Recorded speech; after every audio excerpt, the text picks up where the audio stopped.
All right, put yourself in Ponyboy Curtis's shoes for a second. You're 14, you've just survived a literal church fire, your lungs are absolutely burning, and your entire world is completely upside down. Today we're diving straight into the raw, emotional fallout of the outsiders, directly through Ponyboy's eyes in this explainer. We're going to experience his deepest fears and uncover some pretty shocking truths he's starting to realize about his totally divided world. So picture this. You're sitting in this stark, freezing hospital waiting room, completely drained. And then the doctor drops a bomb.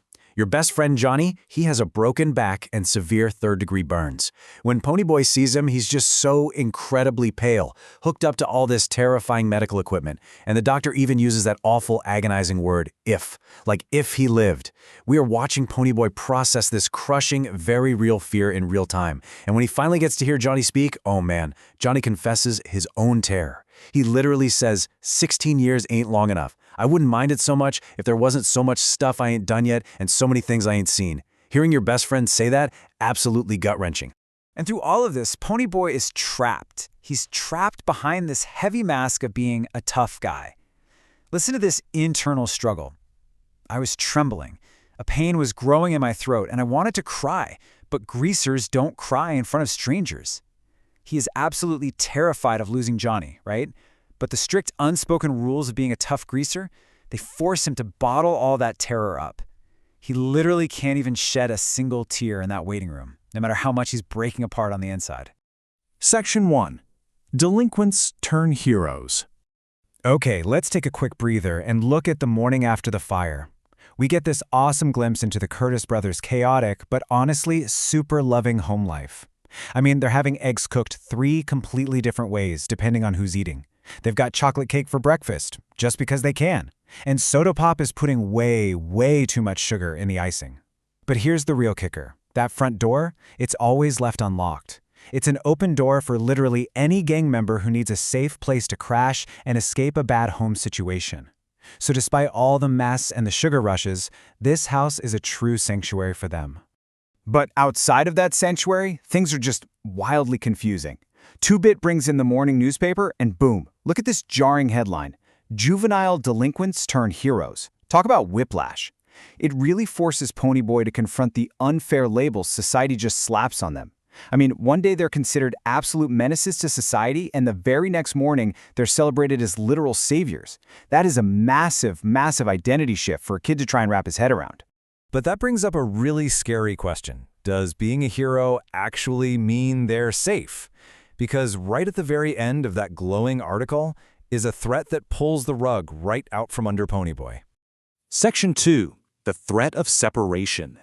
So, buried in that same newspaper article is a casual mention that the juvenile court might step in. Because of all the recent trouble, the state is seriously considering separating Ponyboy and Soda Pop from their older brother Derry and sticking them in a boys' home. Think about that. He just risked his own life saving little kids from a burning building, and his reward might be losing the only family he has left. This is literally his absolute worst nightmare coming to life.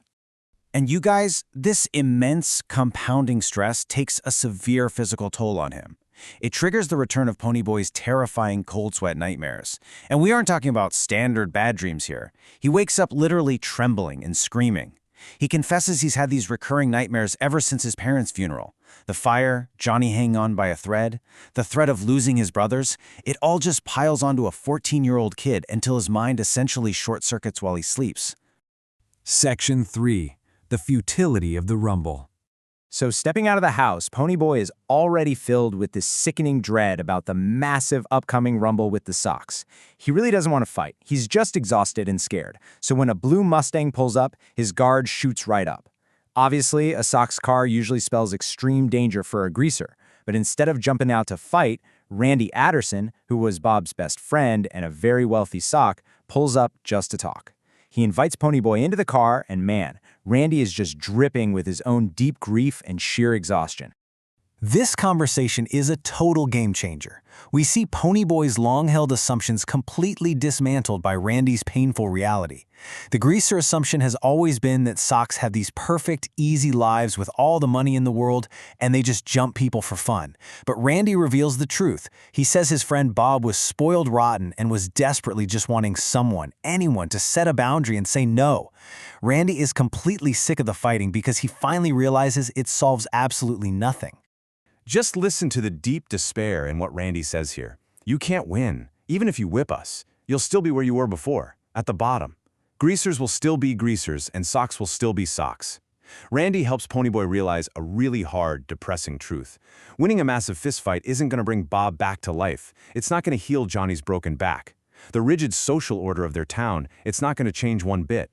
The whole rumble is just completely, utterly pointless.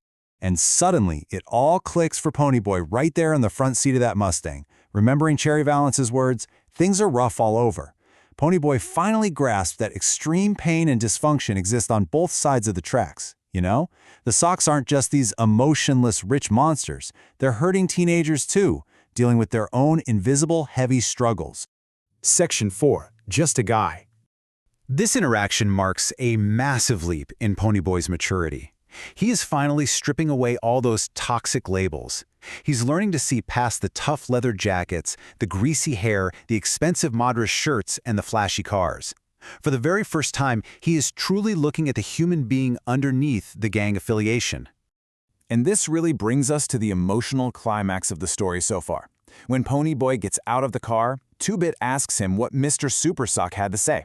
And Ponyboy simply replies, "He ain't a sock, he's just a guy. He just wanted to talk." Empathy can actually exist, even in the dead center of a deadly gang war. Ponyboy finally sees Randy not as this ultimate enemy, but as a fellow human who's just suffering from a terrible loss. So, I want to leave you with this to ponder. If both sides are ultimately just guys dealing with severe trauma, what is the true cost of their deadly rivalry? Think about Johnny's own realization in that hospital bed, that the fighting is just totally useless. If they can sit in a car and clearly see each other's humanity, why is it so hard to stop the violence before someone else gets critically hurt? Through Ponyboy's eyes, we are seeing a tragic cycle that desperately needs to end. It really makes you wonder, doesn't it? Keep looking closely at the perspectives of the people around you.